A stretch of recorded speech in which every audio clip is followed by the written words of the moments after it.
कल US market में और एक ड्रॉडाउन देखा गया। लगभग एक ब्लडबाथ की सिचुएशन यूएस मार्केट में है। यूएस का जो विक्स है वो 31 के ऊपर के चला गया है। AI related stock, all these memory stock, वहां पर ड्रॉडाउन देखा गया। S&P 500 2% से ऊपर था। ईरान और यूएस का जो युद्ध चल रहा है उसमें थोड़ी सी एक नई मोड़ आ गई है, जहां पर ग्राउंड ऑन द ट्रूप्स की बात हो रही है। बॉन्ड यील्ड जो है यूएस की वो 4% के ऊपर दिखा रही है। And all the situations are indicating to the rate hike cycle in the US, ना कि रेट कट साइकिल। और मैं बहुत बार इस चीज को रिपीट कर रहा हूँ अपने वीडियोस में, क्योंकि रेट हाइक साइकिल अगर होती है so this is not good for an equity market. अगर किसी को वो फेज समझना है तो 2022 में जाके देखो, जहां पर बहुत कम समय में बहुत ज्यादा रेट कट यूएस में हुए थे और पूरे साल में कुछ भी रिटर्न यूएस मार्केट में या ओवरऑल इंडियन मार्केट में भी नहीं दिया था। सो इस वीडियो में थोड़ा सा डिटेल में समझेंगे कि ड्रॉडाउन के नीचे रीजन क्या है। अभी तक 4.8 ट्रिलियन का मार्केट कैप यूएस में उड़ चुका है, लगभग लगभग पूरे ईरान का युद्ध शुरू हो जाने के बाद। और रेट हाइक का जो सिनारियो बन रहा है, this is not good at all for the equity market. तो असली सवाल यही बनता है, क्या ये जो क्रैश है वो कंटिन्यू रहेगा या यहाँ से मार्केट रिवर्स करेगा? जियोपॉलिटिकल सिचुएशन कैसी बनती जा रही है, इंडियन मार्केट के ऊपर इसके किस तरीके से इम्पैक्ट हो सकते हैं? क्योंकि आपको तो पता है कि यूएस मार्केट को बहुत फॉलो करता है इंडियन मार्केट। और जिस तरीके से ये एक ग्लोबल फिनोमेना चल रहा है आफ्टर कोविड के बाद, मुझे ऐसा लग रहा है ये कॉशन की सिचुएशन पैदा हो गई है। अगर ये जो क्रूड ऑयल के प्राइसेस नीचे नहीं आते हैं, so we might see 2026 is another year where they will not be any good sign of the equity return. चलो इस वीडियोस में डिटेल में समझने की कोशिश करते हैं। तो कल यूएस मार्केट में आपने देखा होगा एनवीडिया, गूगल, एप्पल, माइक्रोसॉफ्ट, ये सारे जो मैक्स 7 कंपनीज हैं, मेटा में ज्यादा गिरावट थी, उसके रीजन अलग है, उसको समझने की कोशिश करेंगे। लेकिन सारे स्टॉक्स में अगर आप देखो एक एक भयंकर ड्रॉडाउन था पूरे यूएस मार्केट में। अगर मैं आपके सामने रखूं तो लगभग लगभग 4.8 ट्रिलियन मार्केट कैप जो है वो ड्रॉडाउन हो चुका है आफ्टर द ईरान युद्ध चालू हो जाने के बाद। तो आपका होगा ये 200 डीएमए का जो लेवल है वहां से बहुत नीचे अभी मार्केट आ चुका है। अगर मैं वीकली में इसको कन्वर्ट करूं तो लगभग लगभग ये मार्केट जो है 6359 के S&P 500 के ऊपर ऊपर से नीचे तक साधारण 8% का फॉल है। अभी तक मुझे ऐसा लगता है कि ये 6087 तक आने की उम्मीद है, यहाँ पर मार्केट आ सकता है। अगर यूएस अगर कोई विक्स की बात करे तो जिसको मैं बहुत बड़ा इंडिकेटर मानता हूँ कि किस तरीके तरफ मार्केट जा रहा है, वहां पर आप देखो यहाँ पर जो ये वीकली कैंडल है यहाँ पर ये 31 के लेवल पहुंच चुका है। तो विक्स अगर ये ऊपर जाता है, ये जो पहला लेवल था जब युद्ध शुरू हुआ था 34, तो वहां से तो मतलब बहुत डिफिकल्ट सिचुएशन आ सकती है। अगर मैं हिस्टोरिकल सामने रखूं तो विक्स जो है वो 7 अप्रैल 2025 को ऊपर गया था। यहाँ पर डोनाल्ड ट्रंप ने अपने टैरिफ को अनाउंस किया था, तो यहाँ से एक मार्केट बॉटम बना था। जब कभी भी विक्स इतना हाई चला जाता है तो वहां से ही मार्केट में बॉटम बनने की उम्मीद होती है, इसीलिए विक्स को देखना इंपॉर्टेंट रहता है। यहाँ देखो 2024 में ये येन कैरी ट्रेड का सिचुएशन था, जहां पर एक स्पाइक आई थी, 65 के लेवल चला गया था, वहां पर मार्केट थोड़ा सा ड्रॉडाउन हुआ था। और ये देखो ये 85 का लेवल विक्स में चला गया था 2020 कोविड का लेवल। तो जहां जहां पर विक्स ऊपर है, आपने कभी भी देखा होगा तो मार्केट इक्विटी जो है वो सेल ऑफ की तरफ जाता है, क्योंकि वॉलेटिलिटी इंडेक्स हाई होता है। जहां पर ऐसा सिचुएशन होता है तो मतलब 14-15 का जो विक्स है वो यूएस मार्केट के लिए नॉर्मल माना जाता है, 10-15 के लेवल के ऊपर। तो अगर विक्स नीचे नहीं आता है तो I will not see any surprises that the US market is going down at this situations. अगर नास्डैक की बात करें तो नास्डैक में तो ड्रॉडाउन चल ही रहा है। मैक्स 7 में आपने देखा होगा कि ऊपर से नीचे तक बहुत बड़ी गिरावट हो चुकी है, तो इसको नॉर्मल करेक्शन नहीं मानेंगे। मैं इसको क्यों रिलेट कर रहा हूँ, मैं जस्ट आपके सामने रखूंगा कि S&P 500 में लास्ट ईयर में जितने जितने एक मान सकते हो एक डोनाल्ड ट्रंप का एक ट्वीट आता था और मार्केट ऊपर की तरफ भागता था। Now we are very far away from that. अभी डोनाल्ड ट्रंप कुछ भी बोले मार्केट उसको सीरियसली नहीं ले रहा है, क्योंकि market is predicting Donald Trump is trying to take and buy some time to have the ground invasion in Iran. तो वहां पर भरोसा नहीं बन रहा है। और यहाँ देखो ये जब जब आई है यूएस मार्केट में लास्ट ईयर में, वहां से मार्केट ने एक ऊपर की छलांग लगाई है, लेकिन कभी उसने 50 ईएमए का लेवल नहीं तोड़ा था। लेकिन यहाँ पर 200 डीएमए बहुत सब्सटेंशियली तोड़ा है। वो लास्ट टाइम यही हुआ था जब डोनाल्ड ट्रंप का 7 अप्रैल का दिन था, जहां पर उन्होंने ये जो टैरिफ अनाउंस किए थे और जिसकी वजह से मार्केट ड्रॉडाउन में चला गया था। लेकिन फिर से मार्केट ने एक ऊपर की तरफ की रैली दिखाई, क्योंकि जो इन्फ्लेशन माना गया था वो टैरिफ की वजह से नहीं आया। रेट कट हुए यूएस मार्केट में और मार्केट अच्छी तरीके से चल रहा था। ये उम्मीद जताई जा रही थी कि फेडरल रिजर्व जो है 2026 में 2 रेट कट करेगा second half of the year में, लेकिन ये फिर से ईरान युद्ध आ गया और फिर से ये जो क्रूड ऑयल के प्राइसेस, एनर्जी के प्राइसेस ऊपर की तरफ भाग गए और जिसकी वजह से यहाँ पर एक ड्रॉडाउन देखा गया। मैं आपके सामने एक रखता हूँ कि किस तरीके से ये नेचुरल गैस के प्राइसेस यूएस में ऊपर की तरफ भागे हैं। 3.98 मतलब लगभग $4 गैस फ्यूल के प्राइसेस वहां पर अभी बढ़ गए हैं and this is not at all a good sign because अगर फूड के प्राइसेस ऊपर की तरफ जाते हैं तो इन्फ्लेशन बढ़ता है। इन्फ्लेशन बढ़ने से फेडरल रिजर्व जो है वो रेट हाइक करती है और रेट हाइक अगर वो करेगी तो cost of capital of the businesses will go high. Cost of capital क्यों इंपॉर्टेंट है? क्योंकि हमारे जो जितने भी बिजनेसेस हैं, अगर आपको सस्ते इंटरेस्ट रेट पे कर्जा मिलेगा तो आप अपने बिजनेस को एक्सपांड कर सकते हो, नई फैक्ट्रियाज लगा सकते हो, नई जगह एक्सपांशन कर सकते हो, एडवर्टाइजिंग स्पेंड कर सकते हो, कंज्यूमर को बूस्ट दे सकते हो। लेकिन अगर कॉस्ट ऑफ कैपिटल बढ़ जाता है तो एडवर्टाइजिंग स्पेंड कम हो जाती है, कंज्यूमर की स्पेंडिंग कम हो जाती है, पैसा जेब से निकलता नहीं है लोगों के, तो ऑब्वियसली कंपनी की जो प्रॉफिट है वहां पर डिक्लाइन आ जाती है, ईपीएस में डिक्लाइन आ जाती है। और जैसे जैसे ये चीजें और बढ़ेगी और रेट हाइक होंगे तो वो एक इक्विटी मार्केट के लिए अच्छी बात नहीं है। आपने कभी भी देखा होगा रेट हाइक साइकिल जब चलती है, मतलब 25 बेसिस पॉइंट रेट हाइक हुआ, 2 महीने के बाद 50 हुआ, 3 महीने के बाद 75 हुआ, ऐसा जब फेज आता है तो इक्विटी मार्केट नहीं चलता है। एंड दिस इज वो सैक्रोसाइंस है क्योंकि कॉस्ट ऑफ कैपिटल वहां पर बढ़ जाता है। वो अच्छी बात नहीं है इंडियन मार्केट के लिए बिकॉज अगर यूएस रेट हाइक करेगा तो इंडियन मार्केट के लिए वैसे भी रुपया ऊपर की तरफ भाग रहा है अगेंस्ट द डॉलर, तो वहां पर भी रेट हाइक हो सकते हैं। हमारा आरबीआई भी रेट हाइक कर सकता है। अगर रेट हाइक की साइकिल ऊपर की बढ़ती है तो ऑब्वियसली इक्विटीज के लिए not a good sign and that you can see from the US market. और यूएस का जिस तरीके से एक जो एनर्जी सिचुएशन यहाँ पे चल रहा है। अभी इंडिविजुअल स्टॉक के ऊपर आते हैं। एनवीडिया जी थोड़ा सा आई वुड से कि इतना फॉल यहाँ पर नहीं आया है क्योंकि इस तरीके से ग्रोथ एनवीडिया ने अब तक दिखाई है और सेमीकंडक्टर और जो एआई का प्ले है एनवीडिया उसका बादशाह है। और जिस तरीके से वो जीपीयू सेल कर रहा है 70% कैगर से अपने रेवेन्यूज को ग्रो कर रहा है, तो मुझे ऐसा नहीं लगता है कि यहाँ पर ड्रॉडाउन आएगा। अगर यहाँ पर ड्रॉडाउन आते हैं तो my number one pick will be the Nvidia. मैंने इसके पहले कहा था कि Google, Meta and all that is there, but अगर सब्सटेंशियल अगर ड्रॉडाउन एनवीडिया में आता है, considering the forward P is in the level of 25, 26, I think I'll be a more buyer onto the Nvidia and if US market recovers and all। तो मैं आपको एक suggest करूंगा कि जैसे जैसे मार्केट नीचे जा रहा है वैसे वैसे बॉटम ना पकड़ने की कोशिश करें। ये समझने की कोशिश ना करें कि मार्केट कहाँ तक रुकेगा because we all don't know when the market will bottom out because we cannot predict what Donald Trump and Iran do and these are very uncertain time। और इक्विटीज को लगता है, इक्विटीज को चाहिए सर्टनिटी का टाइम, अनसर्टनिटी के time पे market नहीं चलता है।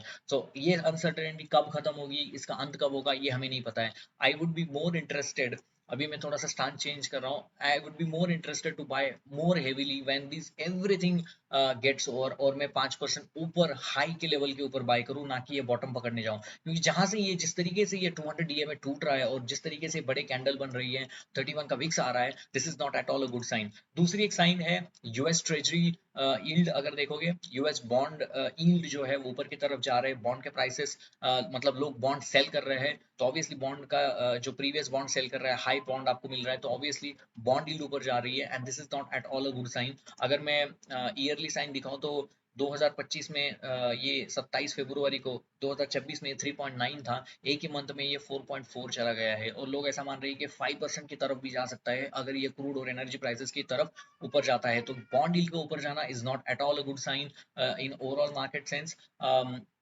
अगर मैं थोड़ा यूएस कमोडिटी साइकिल की तरफ आपका ध्यान रोकूं तो क्रूड ऑयल जो है वो फिर से अभी एक यहाँ से बॉटम लगा के फिर वो 106 के लेवल के ऊपर चला गया है। इसलिए आपने देखा होगा इंडियन मार्केट में भी कल एक पुल बैक आया था। मैंने इसके पहले भी मेरे वीडियोस में बताया था कि जो भी पुल बैक आएगा वो सोल्ड ऑफ किया जाएगा इंडियन मार्केट में।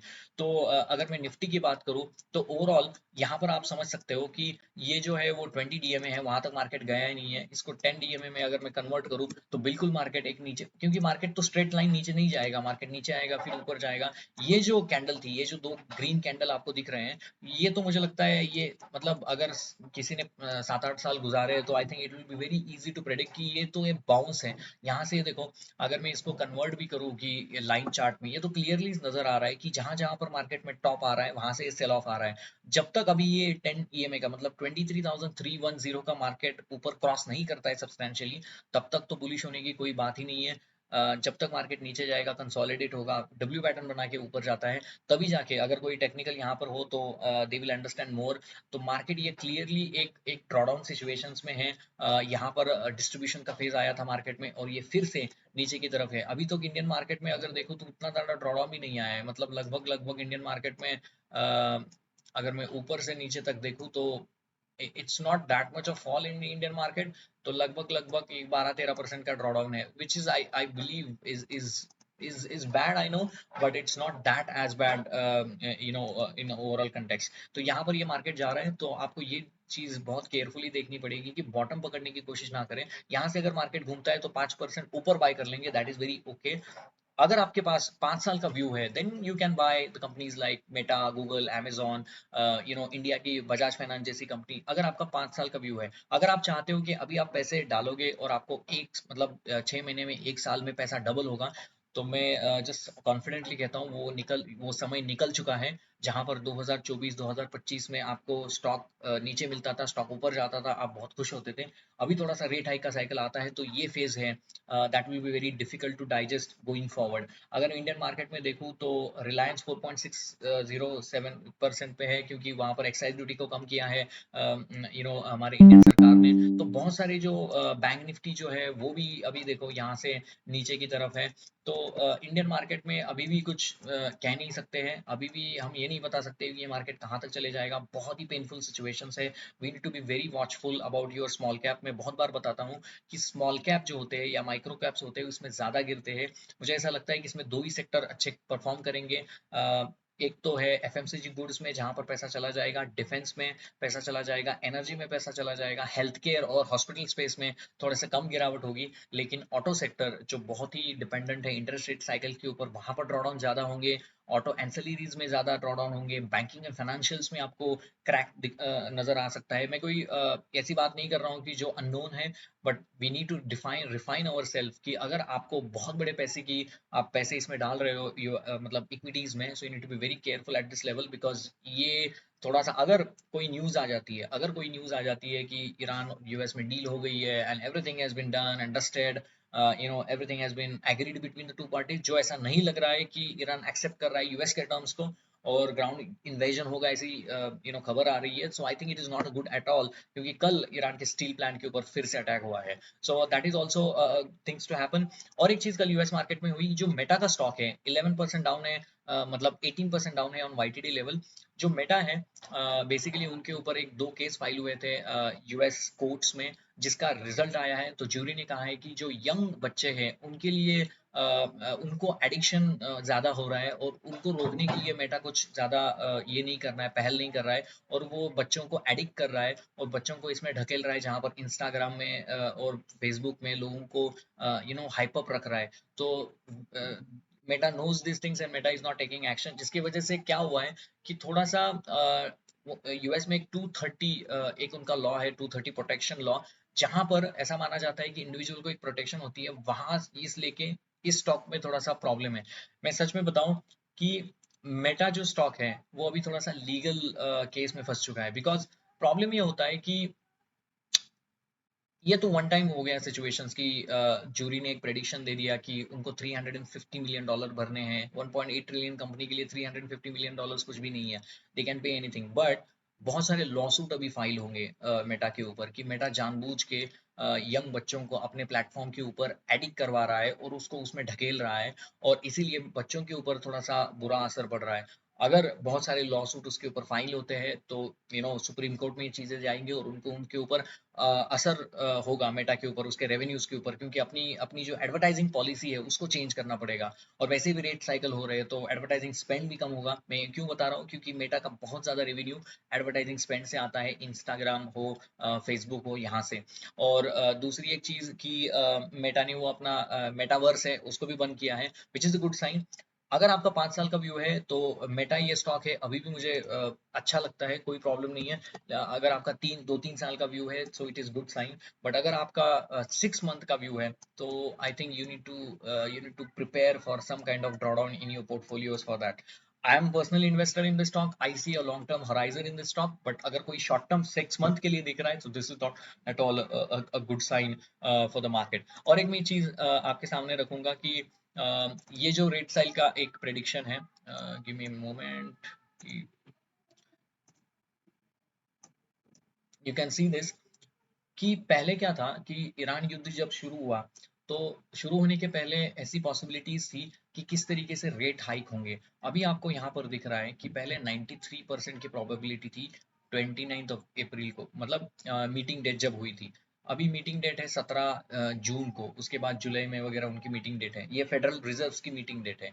और पॉसिबिलिटी ऑफ रेट हाइक जो थी वो अभी मतलब रेट कट की पॉसिबिलिटी कम हो रही है। आपको यहाँ पर दिख रहा है कि रेट कट कितना है, 93% चांसेस था, बाद में 81, मतलब इस तरीके से वो नीचे जा रहा था। अभी देखो यहाँ पर आपको नजर आएगा कि पॉसिबिलिटी नहीं है कि रेट कम होगा, यहाँ पर पॉसिबिलिटी बन रही है कि रेट हाइक होगा, so which is not at good sign. और यहाँ पर ये चार्ट ऐसा इंडिकेट कर रहा है कि दिसंबर में दिसंबर में रेट कट होगा, ऐसी पॉसिबिलिटी यहाँ पर नजर आ रही है। दिसंबर में देयर आर चांसेस कि दिसंबर 2026 में पॉसिबिलिटीज आ रही है कि वहां पर रेट कट हो सकते हैं।